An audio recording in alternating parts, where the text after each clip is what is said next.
പ്രായോഗികതയ്ക്കും പരിജ്ഞാനത്തിനും പകരം വയ്ക്കാൻ അല്ലാത്ത ഒരു വ്യക്തിത്വമായിട്ട് ഇന്നും അറിയപ്പെടുന്നതാണ് ചാണക്യൻ. ചാണക്യ തന്ത്രം എന്നുള്ളത് ഇന്ത്യയിൽ എല്ലാവർക്കും അറിയാം, ലോകത്ത് ഒരുപാട് പേർക്ക് അറിയാം.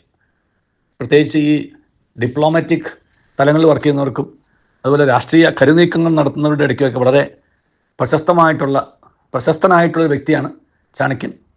അദ്ദേഹത്തിൻ്റെ പ്രായോഗികതയാണ്, അദ്ദേഹത്തിലെ ജ്ഞാനമാണ് ഒരുപക്ഷെ ഇപ്രകാരമുള്ള ഏത് കരു എപ്പോൾ എവിടെ എങ്ങനെ നീക്കണം എന്നുള്ള ഒരു തലത്തിലേക്ക് അദ്ദേഹത്തെ കൊണ്ടുപോയതും ചാണക്യ തന്ത്രം എന്നുള്ളൊരു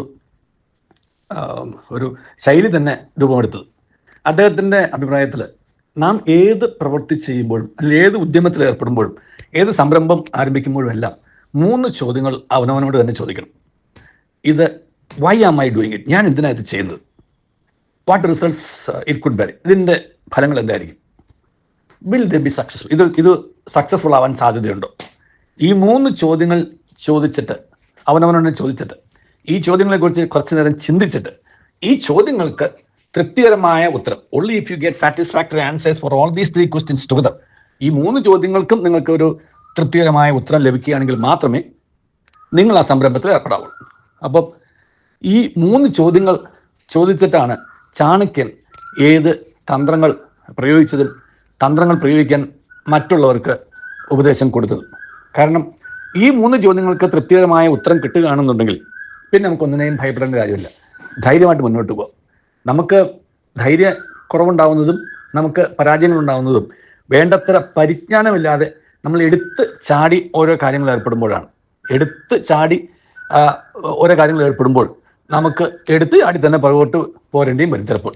കാരണം അതിനെക്കുറിച്ചുള്ള ആലോചന, കൂടിയാലോചന നടന്നിട്ടില്ല, അതിനെക്കുറിച്ചുള്ള വേണ്ട തരത്തിലുള്ള പ്രിപ്പറേഷൻസ് നടത്തിയിട്ടില്ല, അതിൻ്റെ വരായികൾ ചിന്തിച്ചിട്ടില്ല. ഈ വാക്ക് തന്നെ വളരെ പ്രധാനപ്പെട്ടതല്ല.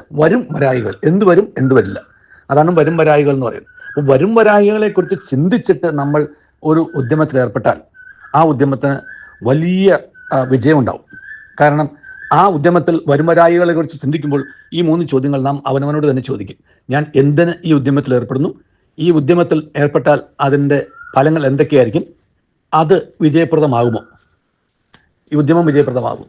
അതുകൊണ്ട് നമ്മുടെ ഓരോരുത്തരുടെയും ജീവിതത്തിൻ്റെ മുന്നോട്ടുള്ള യാത്രയിൽ നാം ഓരോരോ സംരംഭങ്ങളിൽ ഏർപ്പെടുമ്പോഴും ഇപ്രകാരമുള്ള ഒരു പരിജ്ഞാനം നിറഞ്ഞ ആലോചന നടത്തുകയും അതിൽ നിന്ന് നമുക്ക് തൃപ്തികരമായ ഉത്തരങ്ങൾ കിട്ടുകയാണെങ്കിൽ മാത്രം മുന്നോട്ട് പോകുവാൻ നമ്മൾ തയ്യാറാവുകയും ചെയ്താൽ വിജയം നമ്മുടെ കയ്യിലാണ്.